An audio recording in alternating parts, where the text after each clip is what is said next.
जय श्री राधे, जय श्री कृष्ण। और मित्रों, बिहारी जी के भक्तों, आप सब कैसे हैं? कोरोना के इस विशाल जो कोरोना फैला हुआ है पूरे वर्ल्ड में, बड़ा विभत्स स्वरूप जो है इसका बढ़ता चला जा रहा है। सभी अपने अपने घरों में होंगे और सभी अपने अपने घरों में ही रहें, यही मैं आपसे प्रार्थना भी करता हूँ। आइए, मेरी इच्छा हुई कि मैं आपको अपने साथ कुछ बातें, कुछ घटनाएं शेयर करूं मैं आपके साथ। दोस्तों, बात तो लगभग 5-6 वर्ष पुरानी बात है ये। इस घटना को लगभग 6 वर्ष हो गए हैं, लेकिन आप ये विचार करना कि बिहारी जी कितनी कृपा करते हैं और जो उनके दर पे जाता है उनका दर्शन करने के लिए बिहारी जी उनको दर्शन अवश्य देते हैं।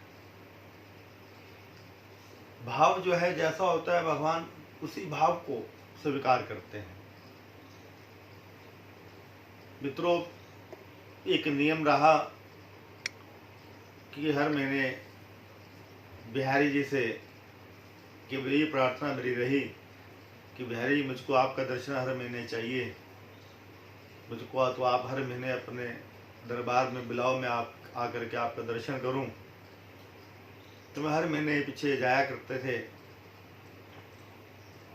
एक बार क्या हुआ कि ट्रेन थोड़ा लेट हो गई। रात्रि को 12 बजे बैठे और यही लगभग जून का महीना था और ट्रेन में हम लोग बैठे तो मथुरा आते आते ट्रेन जो है इतनी लेट हो गई कि मंदिर के बंद होने का भी समय आ गया दोपहर को। और हमारी उसी दिन वापसी भी थी, शाम को लगभग 4:30 बजे हमारी उसी दिन वापसी भी थी। तो मैंने देखा घड़ी में, अरे 11:30 बज गए हैं आज तो 12:30 बजे मंदिर बंद हो जाना है। फटाफट हम लोग नीचे उतरे, मैं अकेला ही था।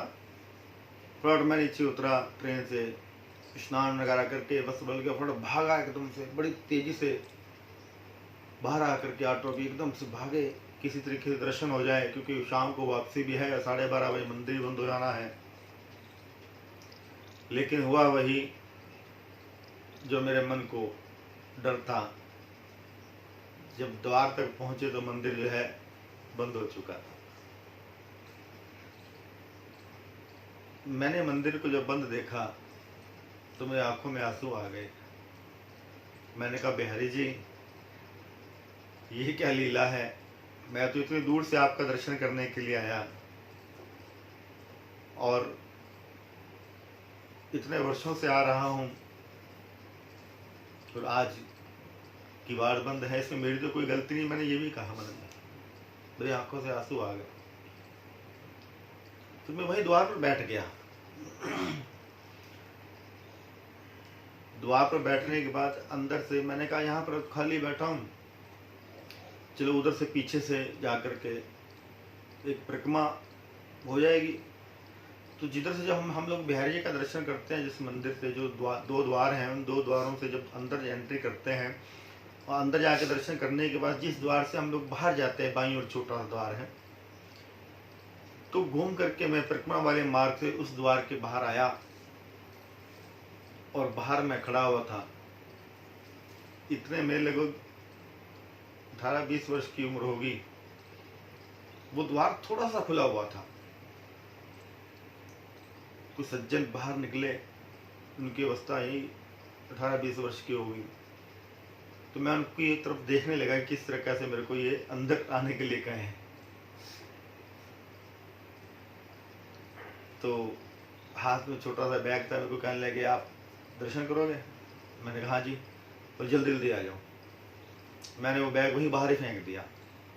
तो जब मैं अंदर गया अंदर देखा तो अंदर मंदिर में मुश्किल से 10-12 लोग थे, कुछ सफाई कर्मचारी थे, गोस्वामी जी भी थे, लेकिन कम थे गोस्वामी, 4-5 भक्त थे वहाँ पर। तो उसी समय मंदिर बंद हुआ था थोड़ी देर पहले। तो मैं हाथ जोड़ कर ही खड़ा हो गया, प्रसाद तो लेकर के गया नहीं था। बड़ी देर तक हाथ जोड़ के खड़ा रहा। तो मेरे मन में आया, मैं कहा ठाकुर जी आज तो मैं कुछ प्रसाद भी नहीं लेके आया, माला भी लेकर के नहीं आया, क्योंकि मेन तो दर्शन की इच्छा थी कि कहीं दर्शन मेरे से छूट ना जाए। इतने में वही सज्जन आए, तो कहने लगे कि क्या बात है, प्रसाद मंगवाओगे? मैंने कहा हाँ जी प्रसाद मंगवाएंगे। बोले लाओ पैसे दो। मैंने उनको पैसे दिए, प्रसाद लेकर के, आप खुद ही प्रसाद लेकर के अंदर आए। फिर वो कहने लगे आए ऊपर आ जाओ। मैं ऊपर आ गया। ऊपर जा कर कहने लगे आराम से बैठ जाओ। मैं आराम से चौकड़ी मार करके बैठ गया। कुछ देर बैठा रहा। बैठने के बाद मैं नेत्र बंद करके ठाकुर जी का ध्यान किया, दर्शन किया। मेरे मन में एक प्रश्न पैदा हो गया। मैं कहा ठाकुर जी आज तो मंदिर में कोई भी नहीं है, ऐसा दिव्य दर्शन, ये आज मेरा सौभाग्य था कि ऐसा दिव्य दर्शन मैं आपका करूं। आपकी बड़ी कृपा है मेरे बांके बिहारी। अंदर आवाज है कि काश मैं कुछ सेवा करता यहाँ पर। वही सज्जन फिर आ गए मेरे पास, कहीं दर्शन हो गए? मैंने कहा। कहने लगे और क्या चाहते हो? मैंने उनसे पूछा, मैं क्या महाराज जी, मैंने उनको महाराज जी का, मैंने कहा महाराज जी मैं कुछ सेवा कर सकता हूँ? बोले क्या? मैंने कहा हाँ ये झाड़ू बुहारी वगैरह, यहाँ जो गंदगी पड़ी है, जो फूल फाल नीचे गिरे पड़े हैं, यहाँ झाड़ू लगा सकता हूँ, बुहारी कर सकता हूँ? बोले हाँ हाँ क्यों नहीं। और मैं जैसे नीचे उतरा, मैंने हाथ में झाड़ू ली और वहाँ थोड़ी बुहारी की, नीचे उतर करके सारी सफाई की। और उसके बाद मन इतना पावन हुआ, ठाकुर जी का धन्यवाद किया कि बिहारी जी की बड़ी कृपा है। अपने भक्तों पर भगवान कितनी कृपा बरसाते हैं। मेरे हृदय की भावना थी कि मेरा ये नियम ना छूट जाए, और मेरे उस हृदय की भावना को बिहारी जी ने कैसे पूरा किया। हमारे मित्र हैं वहाँ पर, राजीव गोस्वामी जी, टीटू जी, जिनको हम लोग प्यार से कहते हैं, वो भी अगर इस कैसेट को देख रहे होंगे तो जान जाएंगे, क्योंकि मैं हर महीने जाता हूँ तो उन्हीं के पास जाता हूँ। बड़े मिलनसार गोस्वामी हैं, बड़े सज्जन हैं, और मेरे यहाँ पर भी उनका आना रहता है सहारनपुर में।